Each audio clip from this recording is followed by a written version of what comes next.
Hello, welcome to today's detective show. After the first case, police didn't intend a serious investigation as the victim was an unfortunate sex worker, but a media outlet revealed her 4 children. This swiftly sparked nationwide debate. To cool things down, police deployed many officers and distributed thousands of flyers, as if at a flyer distribution party. They screened 29 suspects and found 0 clues. From now on, everyone can start counting. Throughout the following investigation, the number of mistakes the police made was so high, I bet you can't even count them. Uncle Dan brought Sister I's husband into the interrogation room. He said he got quite tipsy last night and took a cab home. Dan's assistant John suggested they should check his shoes.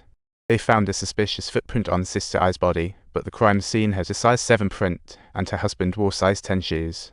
Uncle Dan temporarily ruled him out as a suspect, and to boost public awareness, he called in reporters to share the news.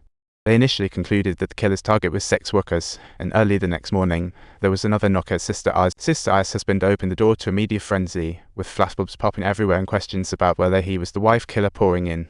She had to shut out visitors. 3 months flew by, with no sex workers offering clues as prostitution was illegal in the UK. However, hiring was legal.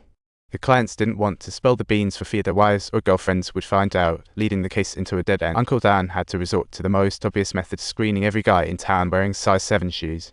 You can imagine the results. Suddenly, the police got a call from Xioma, who said she'd just been attacked in the park with a hammer to her head. She was accidentally knocked down, the attacker hit her head with a hammer, and she fled while he was distracted. Dan's assistant John rushed to the hospital. He found a black girl in the hospital bed. Xioma claimed the attacker was a white male with curly dark hair driving a white sedan. John asked Xioma how long she'd been in this. She denied being a sex worker. John paused. Part-time counts too. Xioma said she only hitched a ride, not a prostitute. John nodded to send the sketch artist soon. Before leaving, he asked Xioma if it wasn't a black man. She denied, saying none would treat her so.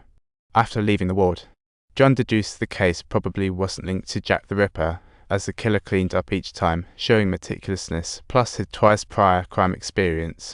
It's unlikely he left the murder weapon in the car. A month later, Uncle Dan took leave. Though eager to catch Jack, the case went to John. Over 7 months later, a body was discovered in a park at the same crime scene where Xioma was attacked. The third victim was also a sex worker.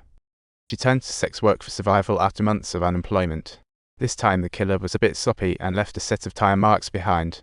Uncle Dan hurried to the scene, yet the case wasn't his to handle. John barred him entry, forcing Uncle Dan to leave. John recalled Xioma, a victim months ago, but she had moved when he arrived. Back at the precinct, the assistant proposed merging Xioma's case. John refused at once, having already made a decision. It may greatly affect his career. After his assistant left, John pondered over the suspect's sketch from Xioma's account. That night, Xioma, a street worker, was picked up by a man with a loser mustache. Afterward, he told her she didn't want this, with 3 kids, and hated herself. Xioma looked impatient. She urged him to step on it. On the way back, the man said if it weren't for Xioma showing up, he wouldn't have even stopped his subtitles. Xioma, avoiding trouble, got out silently. Xioma greeted her. Xioma crossed her arms. She stood at the chilly street corner, waiting for the next customer. Time flew again, and Xioma relocated to another city.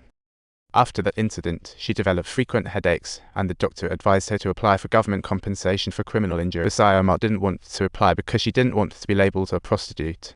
However, the doctor was persistent, and Xioma reluctantly agreed.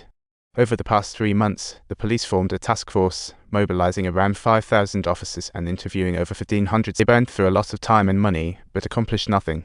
John sat in the office utterly at a loss with the case, until he saw new recruit Xioma and a great idea struck him. He called her in and asked her to pose as a decoy, to see if the killer could be lured out. Xioma put on heavy makeup and left with the radio that night. John and his assistant watched her go. Both thought Xioma's physique suited the job. Soon after arriving in the red light district, customers came. Xioma refused, saying waiting for someone. As night fell, fewer cars passed. Then, a man came from across the street. Xioma turned to go, but he chased. She ran off. She kept radioing John for help, but he was busy smoking in the car. When she asked why he wasn't responding, he replied he hadn't heard. John's assistant told Xioma to press the button for radio talk.